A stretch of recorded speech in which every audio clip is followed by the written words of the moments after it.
A lot of things happened last week. Denji came, the filtering of 167 started, chibi reviews received death threats, pretty much a normal Tuesday when it comes to Chainsaw Man. This week we got quite the chapter, pretty much confirming that, yes, Asa and Yoru are slowly becoming the same entity. Last week we thought that Yoru dipped and left Asa to deal with the situation, but now we see that Yoru is still in control, meaning that this panel of 167 is pretty much made to depict both of them coexisting. No scar on the face, yet the devil eyes still being present. That is further explored deeper into the chapter. After Yoru cleans her hand from Denji's children, she starts being a tsundere for a while. Don't get the wrong idea, I only kissed you because it felt good, Baka! While Denji is left speechless, she looks at his chapped lips that would make Shigaraki proud and kisses him again. Denji at this point is flabbergasted, asking the most important question. Does she even like him? And she immediately rejects him, saying how only her other half liked him, but Asa's feelings flowed into Yoru, so she couldn't help herself. There is a very easy joke I could make about this sentence,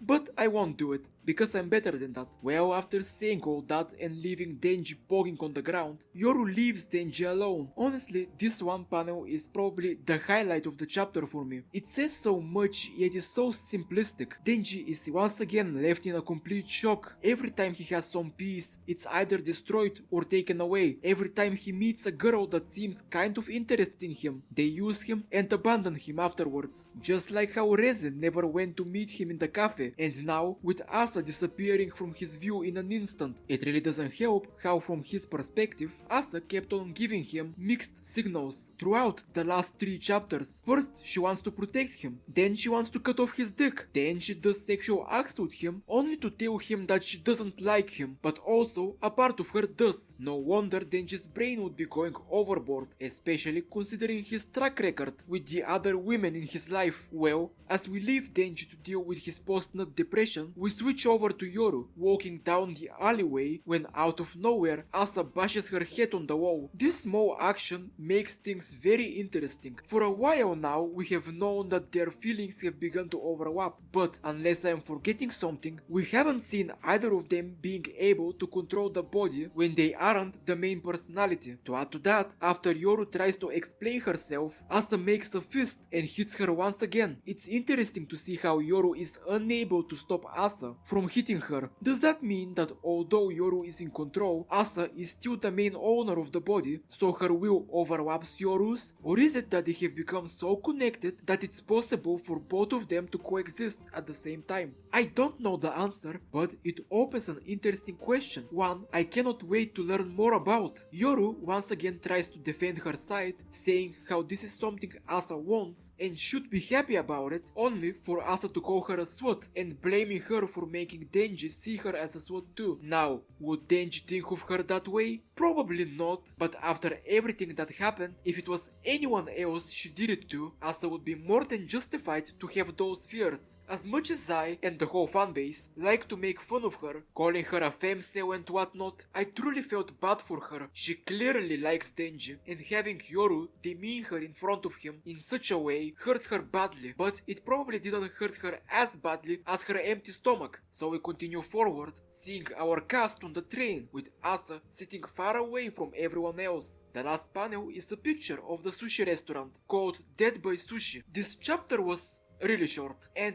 not as dramatic as the last one, which to be fair was to be expected. Can't really beat having a Shinji moment in your manga, but at the same time the chapter was filled with interesting details about Asa's condition. The one thing I would love to see explored in the future chapters is if Denji caught on to Yoru saying her other half liked him. Denji isn't the smartest person ever, but he isn't as stupid as people make him out to be, so I wonder if he can figure something out due to Yoru's slip-up. Now we wait another week to see Denji fight the sushi devil, because with this name on the restaurant there is no way that fight isn't happening.